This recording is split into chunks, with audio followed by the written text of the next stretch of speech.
Hey everybody, welcome back to my channel. This week we are breaking down the ending chapters of Catching Fire, chapters 25 through 27, and it's going to be a lot, so let's dive into it. So in chapter 25, Beatty begins discussing a plan that involves the wire that they have.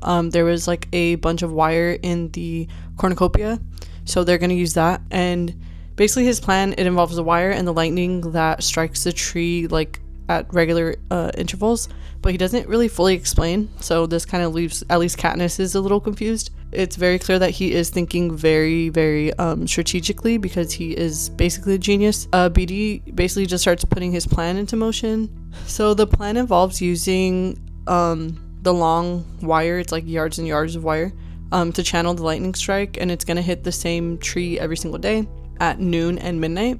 So they're going to try to basically just electrocute the last two tributes.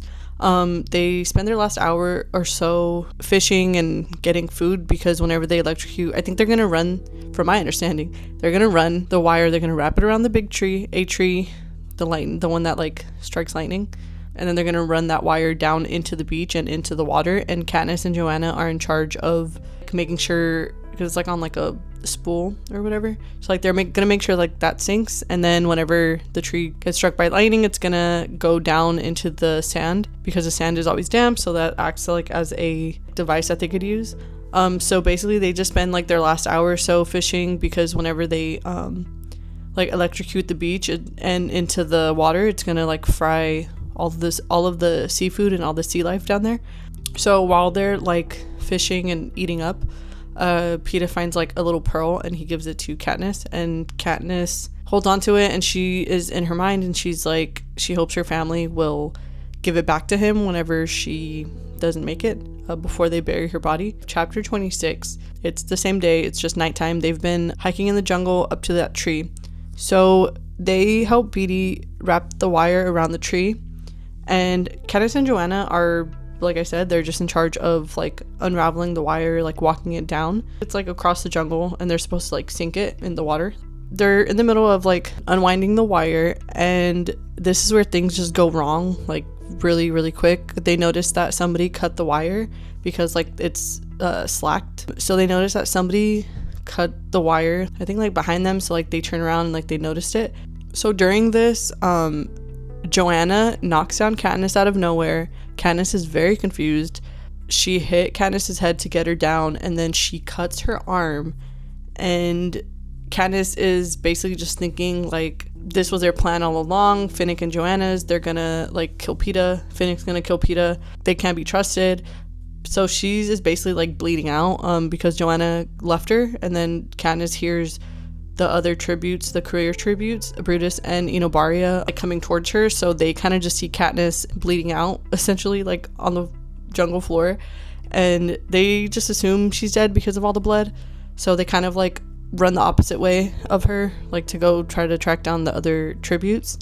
And Katniss obviously does not trust Finnick anymore. She is thinking about Peeta, and that's when she hears Finnick yelling for her, so she kind of like hides behind like a tree, and he runs by her in the opposite direction. She gets herself up, she goes to find Peeta, and instead she finds Beatty totally unconscious near the lightning tree he was attacked. And this is where Katniss is just thinking to herself, and like the pieces kind of start falling together.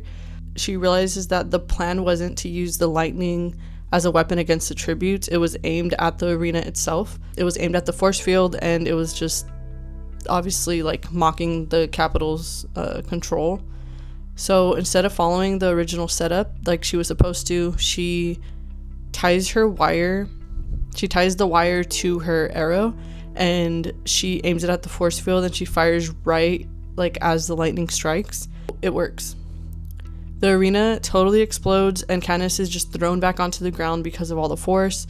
She is paralyzed and she can't move. She's just watching what's happening around her, so she sees parts of the arena like crumpling down around her. She knows that this isn't just a symbolic rebellion anymore. This is a direct destruction of the Capitol system, because it worked. They blew it up. In chapter 27, she is still semi-conscious when the hovercraft comes into the arena and like grabs her, and as they're like pulling her up, she's still seeing everything falling around. So she's terrified whenever she gets on the hovercraft because she sees Plutarch Heavensby, and because she can't move, he kind of like closes her eyes shut, which that terrifies her even more. So then after this, she is of course hurt and injured. So she wakes up in a strange room. She is disoriented. She doesn't know where she's at.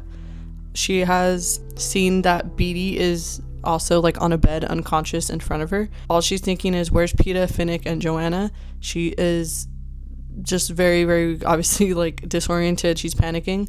So she gets up, she walks into another room, and before she enters the room, she hears Plutarch talking, and Finnick answers, and then Haymitch answers. So that's whenever she goes in, she's like pissed. She's trying to fight them. Haymitch kind of like grabs her and tells her to sit down. She sits down next to Finnick, and Haymitch is like, I don't want you to say anything until I'm finished explaining what's going on. And that's when the truth starts coming out. So she is on board a hovercraft. It's on its way into District 13. Yeah, it exists. So Plutarch has been a part of a underground like rebellion for many years, and this was a rescue from the arena, and this was all planned. And that's when she understands that many of the tributes, Finnick, Beatty, Joanna, Wirus, Mags, that they were involved, and that also is explaining why they protected Peta, why people sacrificed themselves, why the alliances felt very different than the first year alliances. And that's why Haymitch kept telling her to remember who the enemy was. It was just directed at the capital and the arena and everything that was going on. So this is when the devastating part comes out. Peta was not rescued. So the capital captured Peta, Joanna, and Enobaria during like all this, and this absolutely destroys Katniss, because after everything she did to keep him alive, he's just gone. This throws Katniss into a bunch of anger. She's trying to attack. She had brought a syringe with her from like the medical room that she was in before walking into this other room. So she's like trying to like lash out at Haymitch. She is freaking out. She's panicking. She's very, very upset. So they have to sedate her because she lunged at Haymitch for not saving Peta. After they sedate her, she wakes up and she's in another room. She doesn't know where she's at, but she sees a familiar face, and he says, "Hey, Catnip." It's Gale. He tells her that after the arena blew up, everything cut out, the feeds cut out, and immediately after District 12 was bombed, he did manage to get Prim and her mother out. The ending of this book is, I think, one of the most shocking endings in the series, because the story is no longer just about the Hunger Games itself.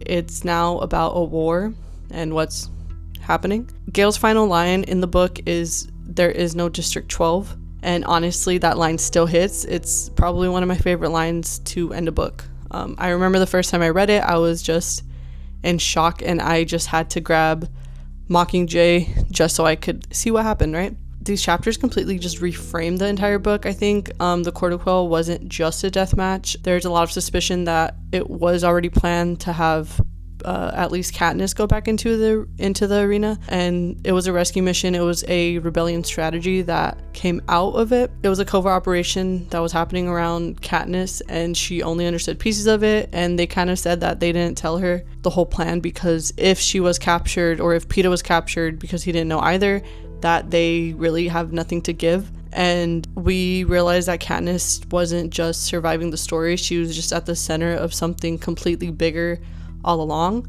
that she wasn't even privy to knowing. If you like this breakdown, please follow along as we get into Mockingjay. Don't forget to like, comment, subscribe.